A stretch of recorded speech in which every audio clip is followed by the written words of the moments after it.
Good day, everyone. Welcome to Senior High School 2 Mathematics. Our lesson for today is all about representation of continuous data. When we say continuous data, these are given to a certain degree of accuracy, such as three significant figures, two decimal places, to the nearest 10, and so on. So we usually refer this as rounding. So when values are rounded, gaps appear between classes of values, and this can lead to misunderstanding of continuous data because those gaps do not exist. So let's consider the heights to the nearest centimeter given as 146 to 150, 151 to 155, and 156 to 160. Using h for height, the actual classes are h is greater than or equal to 145.5 but less than 150.5. H is greater than or equal to 150.5 but less than 155.5, and H is greater than or equal to 155.5 but less than 160.5 centimeter. So the classes are shown in the diagram below with the lower and upper boundary values, and the class mid values, also called the midpoints, are indicated. So the 145.5 up to 155.5 are called the lower class boundaries, while the 150.5 up to 160.5 are called upper class boundaries. So what would be our class widths here?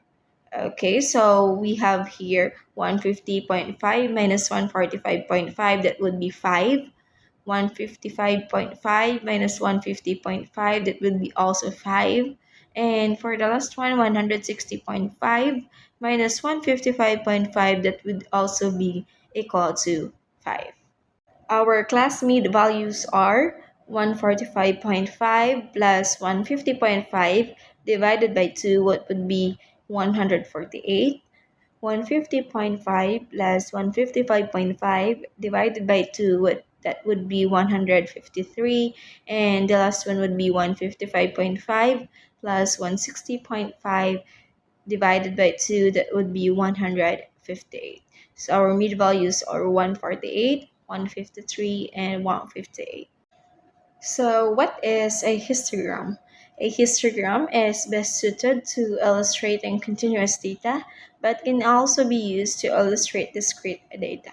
So, we might have to group the data ourselves, or it may be given to us in a group frequency table, such as those presented in tables below, which show the ages and the percentage scores of 100 students who took an examination. So the first table here shows three classes of continuous data. So there are no gaps between the classes, and the classes have equal width intervals of 2 years. So 18 minus 16, that would be 2. 20 minus 18, that would be 2. And 22 minus 20, that would be 2. So this means that we can represent the data in a frequency diagram by drawing three equal width columns with column height equal to the class frequencies as shown. So this is what it means by the previous page. And from this table, we can see that the ratio of the column areas are 68 is to 92 is to 40. Is exactly the same as the ratio of the frequencies, which is 34 is to 46 is to 20. So in a histogram, the areas of the column represents the frequency of the corresponding class, so that the area must be proportional to the frequency. So we may see this written as area is proportional to frequency. So this also means that in every histogram, just as an example above, the ratio of the column areas is the same as the ratio of the frequencies, even if the class do not have equal widths.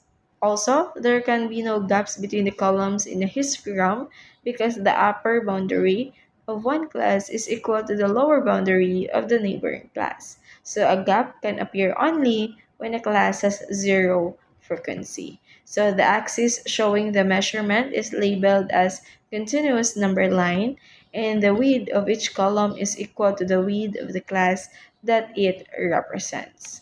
When we construct a histogram, since the clauses may not have equal widths, the height of each column is no longer determined by the frequency alone, but must be calculated so that area is proportional to frequency.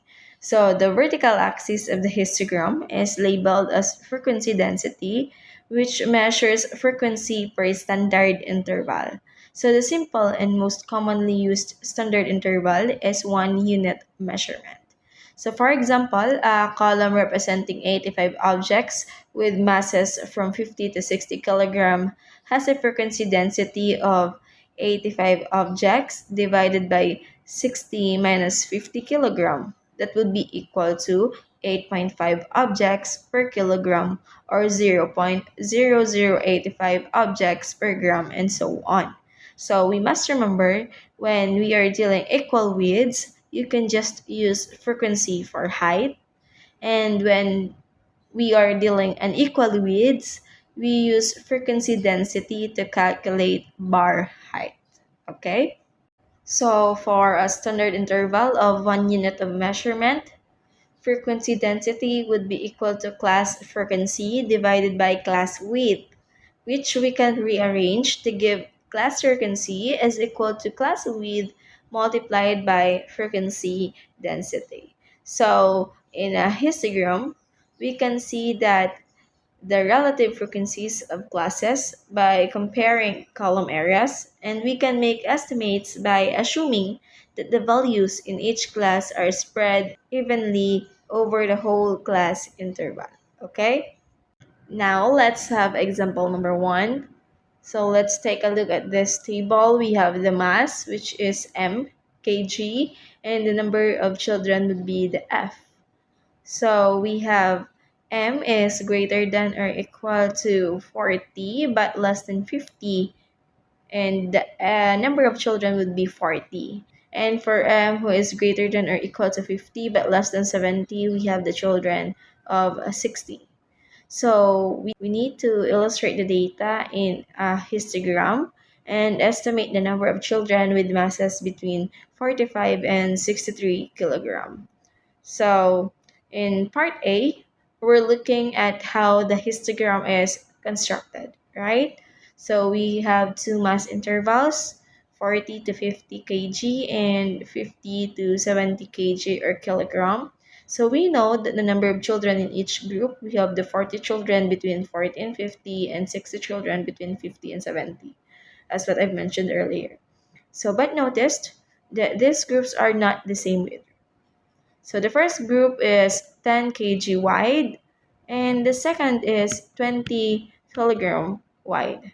So because of this, we can just draw bars with heights, base, and frequency. So that would be misleading and it would make the wider bar more important just because it's wider. Now, so here the frequency density is calculated for the unequal width intervals in the table. So the masses are represented in the histogram where frequency density measures number of children per 1 kilogram or simply children per kilogram. So, so for the first class, we have 40 divided by 10, that would be 40. So the bar height is 4, as what we can see here. And for the second one, 60 divided by 20, that would be 3. So the bar height is 3. So that's why the bars in the histogram have different heights. So they represents density, not just total number. And for the letter B, this time we are not being asked about a whole group like 40 to 50 or 50 to 70. Instead, we're asked how many children have a mass between 45 and 63 kilogram. But this range doesn't match our class intervals, so it cuts across them. So the class 40 to 50 has a mid value of 45 kilogram and a frequency of 40. So we assume that there is an equal distribution of number of children in the 40 to 50 kilogram interval, so they are evenly distributed across the 10 kilogram range. That is why we multiply here 1/2 to 40, or we get the 1/2 of 40, which is 20. So we get 20 children from the first interval. And the frequency density for the interval 50 to 70 kilogram is 3 children per kilogram. So from 50 to 63 kilogram, our width would be 13 kilogram. So if we solve this, frequency is equal to width times frequency density. So since our width is 13, we're going to multiply it by 3 divided by 1, that would be 3. So 13 times 3, that would be 39. So what we're going to do here is to add together the estimates for the two intervals. So 20 plus 39, that would be 59 children have masses between 45 to 63 kilogram. Let's take a look. So let's consider the times taken to the nearest minute for 36 athletes to complete a race, as given in the table below. So we have the time taken, which is in the minute, and the athletes would be the F, or the frequency. So we have the 13, frequency would be 4, 14 to 15, that would be 14, and 16 to 18, that would be 18. So gaps of 1 minute appear between classes because the times are rounded. Also, frequency densities are calculated in the following table. So to get the class width, we just need to subtract 13.5 to 12.5, that would be 1. And next, 15.5 minus 13.5, that would be 2. And 18.5 minus 15.5, that would be 3. And to get the frequency density, we just need to divide frequency by width, right? So 4 divided by 1, that would be 4. 14 divided by 2, that would be 7. And 18 divided by 3, that would be 6. So we should take note that the class with the highest frequency does not necessarily have the highest frequency density, as what it was shown here in the table. So the highest frequency here is 18, but its frequency density is just 6. This histogram represents the race times where frequency density measures athletes per minute. So frequency is the area of each bar, class width is the width of the bar, and the frequency density measures the height of each histogram bar. Let's have example number 2. Use the histogram of race times shown previously to estimate. So we have here some questions that we need to answer. But first, let's have the number of athletes who take less than 13 minutes. So we will have here, based on our histogram, so we can see that 2 black represents 1 athlete in the histogram. So instead of calculating with frequency densities, we can simply count the number of blacks and divide it by 2 to estimate the number of athletes involved. So 4 divided by 2, that would be 2 athletes. For the letter B, the number of athletes who take between 14.5 and 17.5 minutes. So we have here, so if we count it, we have, so since we have 38 boxes, we just need to divide it by 2, since 2 boxes represents 1 athlete. So 38 divided by 2, that would be 19 athletes. So the slowest time that the 3 athletes run would be here in between 18.0 to 18.5 minutes. Now let's practice. In a grade 10 class, the school nurse conducted a height check during the annual health assessment. The data below shows the height of 80 students grouped into class intervals of 10 centimeter, rounded to the nearest centimeter. So this is our table. So we need to write down the lower and upper boundaries of the class with the most students. We need to state the widths of each class intervals and draw a histogram to represent the data. For number 2, a group of students took a math test and the times in minutes they took to complete it were recorded and grouped into intervals. So the number of students in each time interval is shown below. So this is our table, and we need to illustrate the data in a histogram. And to answer the question, which group took the test in the shortest time span but had the highest frequency density? Okay, so let's check. So we're gonna write down the lower and upper boundaries of the class with the most students. So this is the number of students with the highest, it is 35, and the lower boundary would be 150, and the upper boundary would be 160. Next, we need to state the widths of each class interval. So 150 minus 140, that would be 10, 160 minus 150, that would be 10, and 170 minus 160, that would also be 10. And for our histogram, this is what it looks like here. So, and the horizontal axis, that would be our height, and on the vertical axis, that would be the frequency, since it is equal. We have equal widths here. To answer the number 2, we first need to complete the table by putting class width and frequency density. So again, to solve for the class width, we just need to subtract the intervals. So 10 minus 0, that would be 10. 20 minus 10, that would be 10. 30 minus 20, that would be 10. 60 minus 30, that would be 30. And 90 minus 60, that would be 30. And as what we can see, they are not equal.